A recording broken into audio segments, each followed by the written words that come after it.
Welcome to this video. In this video, we will discuss all the properties of circles which are relevant to answer any GMAT questions which requires the properties of circles. In circles, there are least properties. We start with the basic properties, that is the area of the circle and the circumference of the circle. Area of the circle is given by pi r square, which pi r square basically refers to the area that is inscribed inside the boundary of the circle, so that is represented by the shaded region. But if we have to consider only a fraction of the area of the circle, then we take theta over 360 multiplied by pi r square. This theta over 360 is simply the representation of the fraction of the circle that we are taking into account, because the entire angle at the center of the circle is 360. So theta over 360 gives us the fraction. For example, if theta is 90, then 90 is 1/4 of the entire circle. So 90 over 360 makes it 1/4 of the circle. Similarly, the circumference of the circle, which is also called perimeter of the circle, is given by the property 2 pi r, where r is the radius. And similarly, if we have to find the length of arc, that means only a portion of the circumference. So that is represented by this darkened part. Then it is represented by theta over 360 times 2 pi r. Once again, theta over 360 is just to consider the fraction of the circumference that we want to consider. Please remember one thing: when we talk about the perimeter of the circle, it is same as circumference. But when we have a sector and we talk about the perimeter of that sector, then it's not just the length of arc, because the perimeter of this particular sector will be the length of arc plus twice the radius. Remember one thing: the perimeter is completely the outer boundary of the figure. So in this case, when we are talking about a sector, the radius are also enclosing the outer boundary. Therefore, the perimeter of the sector will be theta by 360 times 2 pi r plus this 2r, and here theta is always the angle made at the center by the sector or the arc. Now, having discussed this first part of formulas, now there are three important properties of circles. So we'll start with the first property. The first property says that in any circle, the angle drawn at the center of the circle is always twice the angle drawn at the circumference, provided these angles are formed by the same arc. So how do we know which arc is responsible for making these angles? So see, here the responsible arc is the arc below the angle. So this arc is being used to make the angle 2 theta at the center, and the same arc is being used to make the angle theta at the circumference. If the two angles are made by the same arc, one at center, one at circumference, then the angle at the center has to be twice the angle at the circumference. This is such an important property that the suggestion and instruction goes like this: at any point of time, if you see any angle drawn at the circumference of the circle, then we should always join those endpoints of that arc with the center and make the angle at the center twice the angle drawn at the circumference, or vice versa.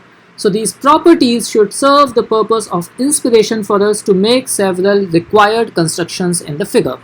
Now, the same property is also taught in a way that if the angles are drawn at the center and circumference by the same chord. So the same chord means this chord. So the chord also defines the part of the circle, the arc of the circle, that is responsible for making those angles. So then the angle at the circumference is twice the angle at the circumference. So one type of property says by the same arc, other says by the same chord, but they mean the same thing. Now, just one more suggestion, that this property is also applicable if these angles are made by the major arc. Now let me quickly tell you what is a minor arc and what is a major arc. Minor arc is the portion of the circumference which is less than 50% of the circumference. So here, this part, the dotted arc, is basically the minor arc, whereas the remaining part of the circle's circumference is the major arc. So this property is very well valid for even the angles drawn by the major arc at the center and the circumference. Now in one of the figures we will see how it is applied. However, the same property is an inspiration for some more inferences. For example, by the same dotted arc, we have made just one angle at the circumference. However, we can make various other angles as well. For example, let's look at this new figure. Now in this figure, we have made the various angles by the same arc, the arc responsible for all these angles is same. And if the central angle is 2 theta, which is fixed, then all the angles at the circumference drawn by the same arc should have half the measure of the angle at the center. That means all of them should be half of 2 theta, which means theta. So this property gives us an understanding that the angles drawn by any arc anywhere on the circumference will have equal measure, irrespective of what place the angle is being formed on the circumference by that arc, right? So by the same arc, the angles drawn at the circumference will all be equal. That's the next inference. Now, the third inference of the same property is like this. Now, while I was talking about the major arc, so this is the major arc, and now in this figure we will be able to observe that the major arc at the circumference is making an angle B, which can be seen by the pink marker marked that the angle B is being drawn by this major arc at the circumference. And the same major arc is making this angle at the center. So the angle at the center must be twice the angle at the circumference. So this angle becomes 2B. And this becomes one of the deriving property of a cyclic quadrilateral. We have discussed this in cyclic quadrilateral in quadrilateral concept video, which says that in cyclic quadrilateral, the vertically opposite, diagonally opposite angles sum up to 180 degrees. The reason is, if this angle is A, then the central angle here will be 2A because they are being made by the same arc. While by the major arc, if the angle is drawn at the circumference is B, then the angle drawn at the center will be 2B. Now we can see that this 2A and 2AB together make 360 degrees, which means A plus B become 180 degrees, and here A and B are diagonally opposite angles, and this quadrilateral is actually the cyclic quadrilateral. So the cyclic quadrilateral's property is derived from the same property here. Now, the last and the most important inference of the same property is when this angle at the circumference becomes 90, or in a way we say that when this 2 theta continues to increase and becomes 180 degrees. So this is one particular case in which the central angle is 180 degrees, and this gives us an understanding that any angle drawn at the circumference in this figure will be 90 degrees. So this gives the birth to the property that in semicircle every angle drawn at the circumference will be 90 degrees. So now we can see that how exactly is it related with this basic property. Now this figure is also quite useful to understand that if in semicircle we are forming the right triangles by joining one point on the circumference with the two ends of the diameter, then there are various right triangles we can form. But if the question asks that in which case will the area be maximum, then now we can quickly understand that when the two sides are equal, that means when we form an isosceles right triangle, then we get the maximum area. This property has nothing to do with this circles, but in some 700 difficulty level questions it might be useful that for the given hypotenuse, the area of the right triangle will be maximum when it's isosceles. So this derivation also comes from the same property. Now, having discussed the property number 1, now is the time to move to property number 2. So the property number 2 is this property. Now let's quickly understand what does it tell us. The property number 2 says that from any exterior point one can draw only two tangents to a particular circle. So let's quickly understand this by the figure. If we have any circle such as this, then from any exterior point a maximum two tangents can be drawn. So this is the first part of this property.